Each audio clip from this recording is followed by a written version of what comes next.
எருசலேம் நகரம் பஸ்கா பண்டிகையின் கோலாகலத்தில் மூழ்கியிருந்தது.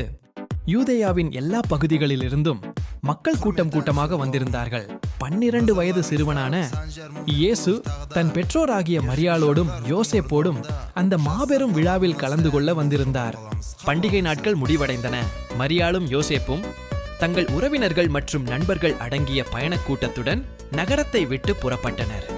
இயேசுவும் கூட்டத்தில் எங்காவது இருப்பார் என்று அவர்கள் இயல்பாக எண்ணினர். ஒரு நாள் பயணம் கடந்திருந்தது. தங்கள் மகனை காணாததால் மரியாள் கவலைப்படத் தொடங்கினாள். அவர்கள் பயணக் கூட்டத்தில் இருந்த ஒவ்வொருவரிடமும் விசாரித்தார்கள். ஆனால் யாரும் அவரை காணவில்லை. அப்போதுதான் அவர் எருசலேமிலேயே தங்கிவிட்டார் என்ற பயங்கரமான உண்மை அவர்களை தாக்கியது. மிகுந்த கவலையுடன் அவர்கள் உடனடியாக எருசலேமுக்கு திரும்பினார்கள்.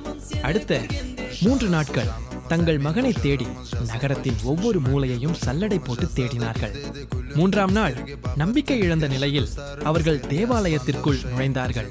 அங்கே மாபெரும் அறிஞர்கள் மற்றும் போதகர்கள் மத்தியில் தங்கள் மகன் இயேசு அமர்ந்திருப்பதை கண்டார்கள். அவர் அவர்களுடைய போதனைகளை கேட்டு, புத்திசாலித்தனமான கேள்விகளை கேட்டு வியக்கத்தக்க பதில்களை அளித்துக் கொண்டிருந்தார். அவரை கண்டதும் மரியாள் ஓடி வந்து, மகனே, ஏன் இப்படி செய்தாய்?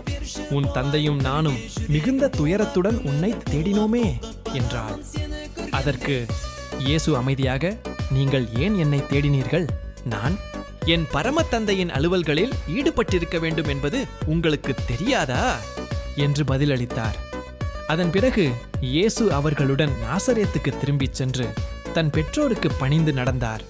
அவர் தொடர்ந்து ஞானத்திலும் உடல் வளர்ச்சியிலும் கடவுள் மற்றும் மனிதர்களின் அன்பிலும் வளர்ந்து வந்தார். ஒரு குழந்தையின் ஞானத்திற்கும் பெற்றோரின் கவலைக்கும் இடையே எது முக்கியமானது? உங்கள் பதிலை கமெண்டில் சொல்லுங்கள். கதையின் நீதி தெய்வீக அழைப்பு வயதுக்கு அப்பாற்பட்டது. அதே சமயம் பெற்றோருக்கான மரியாதை ஒரு முக்கியமான கடமையாகும்.